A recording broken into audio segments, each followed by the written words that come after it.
Un enfant mène une vie complètement différente lorsqu'il n'est pas entouré de ses parents. Les orphelins sont particulièrement touchés par cette situation et beaucoup d'entre eux sont élevés et éduqués dans des centres d'accueil pour orphelins.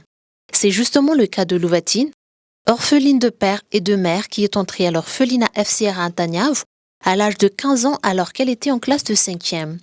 Aujourd'hui, elle est devenue une jeune fille active en première année en pédagogie au sein du centre FCRA et elle nous raconte ses succès.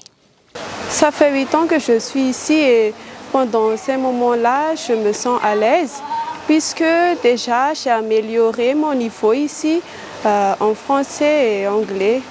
Et même à l'espagnol, ça commence à s'améliorer. Et voilà, à partir de classe de 5e, au début, j'étais un peu faible, mais puis après quelques mois, je me suis améliorée et il y avait aussi les cours de soutien pour nous aider. Et la plupart du temps, j'étais parmi les meilleurs en classe. Et merci à tous les responsables puisque sans leur soutien, je ne suis pas ici maintenant et je ne suis pas dans mon niveau où je suis. Cependant, les réussites des enfants orphelins élevés dans les centres orphelinat FCRA ne viennent pas sans effort. Il y a des responsables qui s'occupent d'eux et qui travaillent d'arrache-pied dans divers domaines, rien que pour le bien de ces enfants. Leur éducation se divise en deux, l'éducation spirituelle et l'éducation académique. La prise de responsabilité n'est pas facile, mais puisqu'elle est acceptée, elle devient une mission sacrée, accomplie avec le cœur et menée jusqu'au bout. Au début, c'était pas facile, c'était pas une décision facile à prendre parce que j'avais habitué de la vie ici à Tana et puis accepter d'être à la campagne, c'était pas facile. Mais grâce à Dieu, j'ai accepté directement l'offre de rester là-bas grâce aux enfants, aider les enfants les plus démunis. C'était pas facile, surtout la gestion, surtout les enfants, surtout les personnes. C'est un environnement un peu plus particulier de tout ce que j'ai vécu. Mais grâce à ma volonté, j'avais la volonté d'aider ces enfants, j'ai pu mettre des choses en place et ils m'ont suivi. J'ai pu tracer une route qu'on doit mettre. On doit vivre en français, on doit vivre sur l'éducation, on doit vivre une hygiène, une bonne hygiène, avec des réunions tout le temps et des suivis journalièrement. C'était ça le secret de notre réussite. Tous les 4 centres FCRA ont chacun un orphelinat dont Sakwan, Manakar, Andakan et Antaniave Antananarivo. 191 enfants, dont 99 filles et 92 garçons sont élevés et éduqués dans ces centres. Dès leur entrée au centre, le FCRA prend en charge de tous les aspects de leur vie, logement, vêtements, nourriture et quotidien. Cependant, le FCRA ne travaille pas seul.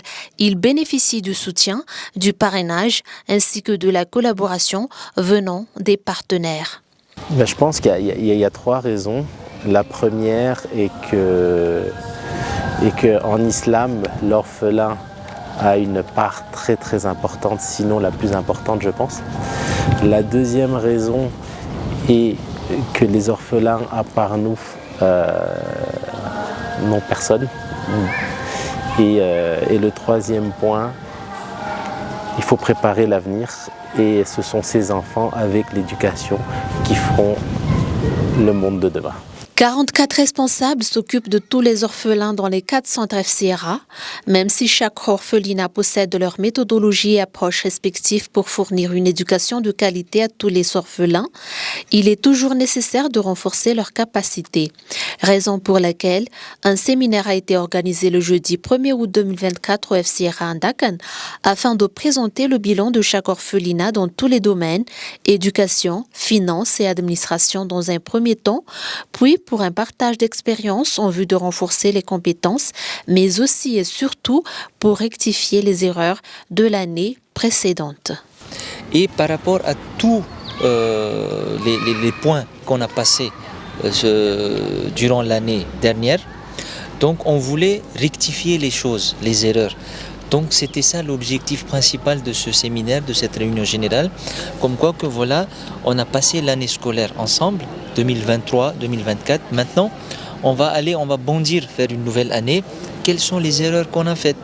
quelles sont les rectifications à faire. Donc c'était dans ce sens-là que Monsieur le Président il a voulu que on rassemble tous les responsables de notre section orphelinat, comme quoi on va se mettre sur table.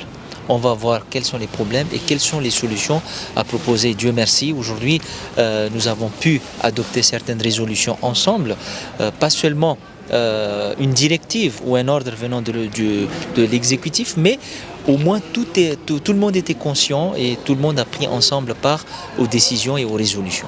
Viser l'excellence, tel est le mot d'ordre de tous les orphelinats du FCRA.